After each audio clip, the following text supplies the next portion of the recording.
Hey, Coach, what's kind of your vision, your plan for this offense as you come to take it over? Well, number one is the first thing we have to do is build relationships with our players. I talked to Jalen last night, and I've already started that relationship, but we've got a lot of work to do in that way. Lee's new, I'm new. Our offense will be somewhat new. And so we got to build the relationships first. And then after that, we'll start building the offense and working on that and putting it together. How familiar were you just coming and getting this job with what's already here in Lawrence? I'm sorry? Yeah, sorry. How familiar were you just taking the job here with what's already in Lawrence? I was very familiar. When Les first called me and we started talking, the first thing I did after we were done was get on and my laptop, start watching film. And I told the offensive coaches and the full staff today, when you go through a season and you're not happy with it, you think sometimes you're a long way off, and you're not. With the naked eye, you're not. And that's what I saw. I saw a group that with some things to change up technique-wise or to change up some scheme things, that we're gonna get this done. I have no doubt in my mind. And so when I looked at the film, that's what I saw. And I looked at all positions. I didn't look just at the quarterback. I looked at the line, the tight ends, the receivers, running back. I mean, I was studying. I was studying for a long period of time, and that's what excited me. Excited me to be able to come here and work with Les, for Les, and it also excited me to hear what the staff was all about, and it excited me what I saw on film. I'm excited to get in and start this process. Coach, what are both the challenges as well as opportunities in coaching up a group that is so young?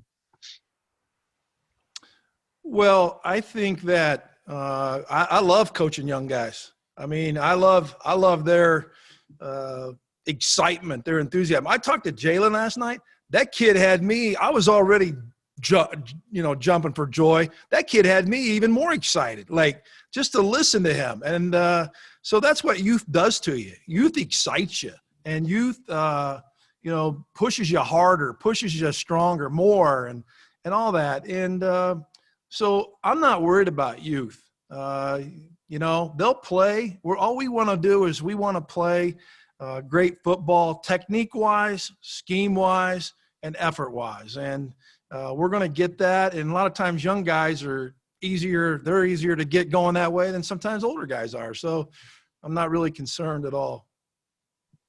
Can you give us kind of an overview of your offensive philosophy and how you like to play? Score more points than the opponent. No, I'm trying to be funny, but you know what? In all the offenses I've coordinated, we never had a set offense. We never did, and we don't have one right now here. We're not going to have that. What we're going to do is we're going to take our time as coaches. We're going to talk about the players. We're going to talk about their strengths, what they can do, and get to know them. And then we're going to build that system. And as we go through spring ball, there'll be things that we really like, and there's going to be things that, no, we got to move on from that. We got to change that. And so that's part of the growing process and building an offense. But I've never, ever had the same offense from one year to the other. Never. Like, it changes. Your players change.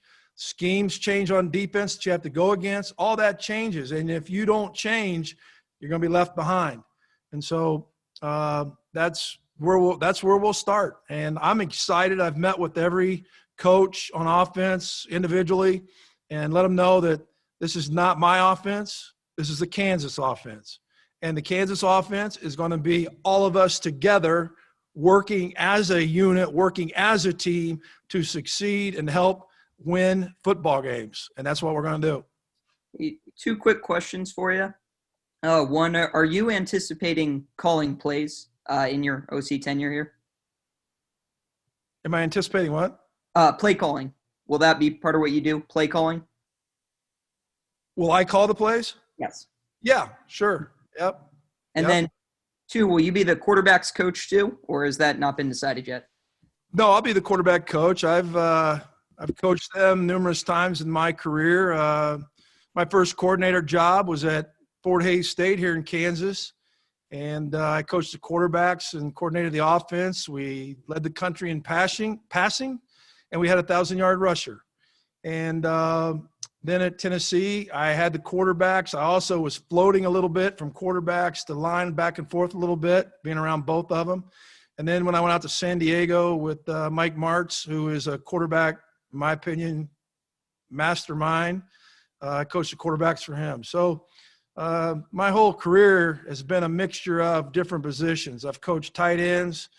Early in my career, I coached all the skill because we didn't have a lot of coaches at the Division II level. And then I feel like that made me a better football coach. So I study the game hard, and when I coordinate, I want to know what every player's doing, everything. I want to know every step. I want to know hand placement. I want to know eyes. I want to know finish. I want to know everything about anything. And same thing with a pass route. I want to know exactly their steps, sinking the hips, arm exaggeration, eyes on the defender. I mean, everything that comes with a pass route. So I want to know everything that's going on, because when Coach Miles walks in and says, hey, on this play, what happened? I want to be the guy that says this is what happened, because that's what I'm in charge of. Hey, Mike, you took over Indiana. You went to Indiana, basketball school, kind of a rebuild. Is there anything you can take from going to a place like that and transitioning it to Kansas? You know, I don't look at I know Kansas, great tradition here in basketball. I mean, going back to the Fog Allen days and the Peach Basket and all those good things. I wasn't around for that, by the way, but I know of it. And, you know, I grew up in the state of Indiana. I grew up when Bobby Knight was the basketball coach in Indiana, and, you know, Indiana's thought of as a basketball school. And I don't look at schools like that as a coach. I'm happy to be at Kansas, and our basketball team is a great program and has always been a great program. And you know what? That helps with football recruiting. That helps with the excitement of fans. That helps with the confidence in our players, knowing where we can get to.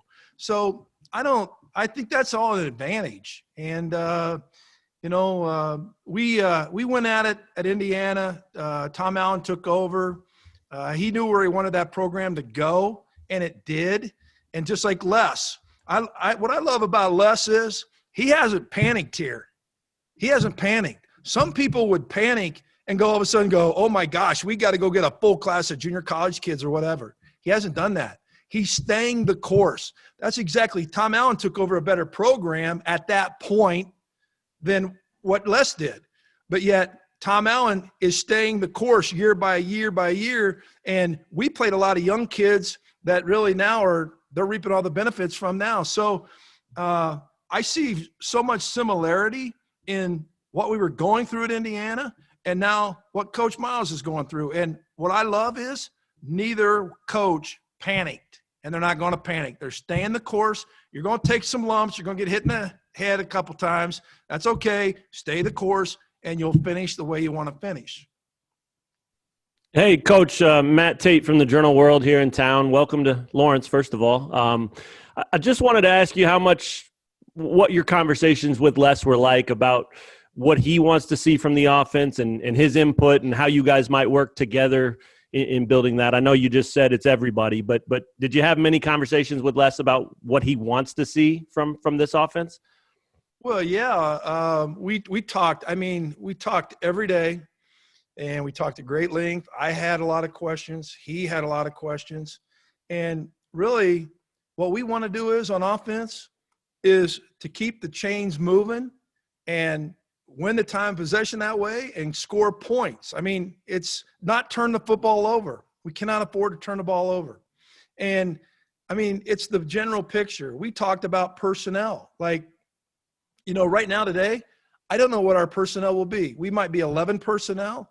We might be 12 personnel. We might be 21 personnel. That's obviously meaning how many tight ends and backs you have in the game and all that.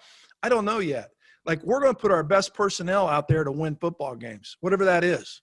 And so that is to be determined. And so that's what we talked a lot about was like, and I talked to him more about the personnel. Like, talk to me about the offensive line. Talk to me about the quarterback. Talk to me about the wide receivers. Talk to me about every position on the offense. And then we talked about coaches. Like, he loves the coaches. And that was another convincing part of this to me. And so, again, we were talking about how we're going to go about this. Like, I told him, I have a certain system for formations that I think are really easy to learn for kids. And I think that's part of the formation system is you want to have an easy formation system to learn. So a kid walking in as a freshman can learn right now, bang, this is easy to learn. And that's what I want in our system, is to be player friendly in the learning part of it. Because if a kid knows what he's going to do, he's going to play fast. The kid that doesn't know what to do, he's not going to play fast. We want to play fast. And that's, we went through a lot of talking that way, and we were in agreement on everything. And it was refreshing to talk football with him again. It was refreshing to hear where he sees this program now, because where he sees it is where I saw it. And that was all important to me. Yeah, you heard him say he's been chasing you for 4 years. How'd he catch you? What was the big thing? It was timing, I think. And I tell you what, it meant a lot for him to want me. I mean, that means a lot to you, any person, right? I mean, so it felt great that way. But, I don't know. It was just the right timing for me. I think one time it was when I had just gone to Indiana. I didn't feel like I could leave after a month or two or whatever it was. I don't even know, but I just didn't feel like I could leave at that time and stuff. But it's not only him wanting me. I've always wanted to work for him. So it's not like, I'm playing Mr. Hard Guy or Tough Guy here, not getting caught. It's like, I wanted to work for him, and it just really was kind of the timing of everything. And the timing was right. And I couldn't be happier. As soon as I saw him, we had both big smiles on our face. Like, you know what? It's happened. Here we are. Let's go. So we're both excited about it. Couple more for Coach. Mike, when you were watching the film immediately, like you talked about once Les called, what stood out to you just in terms of the players that you are inheriting on the roster? Yeah, my eyes always, I guess, start in the offensive line. I always like to watch those guys to see, how strong they are, how flexible they are, how much quick twitch they have to adjust, things like that. And then I watch the coaching part of it. And that's where my eyes went to first. And I've heard Lee already talk a little bit about the offensive line and what he saw, and I agree with him. I think he's going to be outstanding in his improvement with those guys and where we want to go. Then I started looking at the running backs, watching them run the football, making decisions, leverage, making the right reads, cuts, etc. Obviously, my eyes went to the quarterback and receivers and the throw game stuff. And, I don't ever like second guessing coaching. Coaching's too hard. I mean, it is. And I'm not here to ever like second guess anything coaching wise. But we will be different in our approach to the quarterback. We'll be more progression throwing and not reading the field, whether it's single high or double high or anything like that. It'll be quick for him to make decisions and move on. And I feel like I've already talked to Jalen, and I want to talk to the other quarterbacks about that. But I think it's going to enable them to play fast and play confident. What are your expectations for the quarterback situation? There doesn't seem to be an obvious number one QB coming back. Well, I'm not going to speak for Les, but I'm sure, like, just knowing Les, that, you know what, every position is under competition. You compete to get better. You compete to be the first string guy. And so I wouldn't see that, any different at any position. I don't care if you're a 3-year starter or 2-year starter or what. You got to compete to win your job. And that's, again, that we'll talk more about that as we get into personnel and things like that. But I just know Coach Miles is all about competing to win, and I'm sure that's the way it is.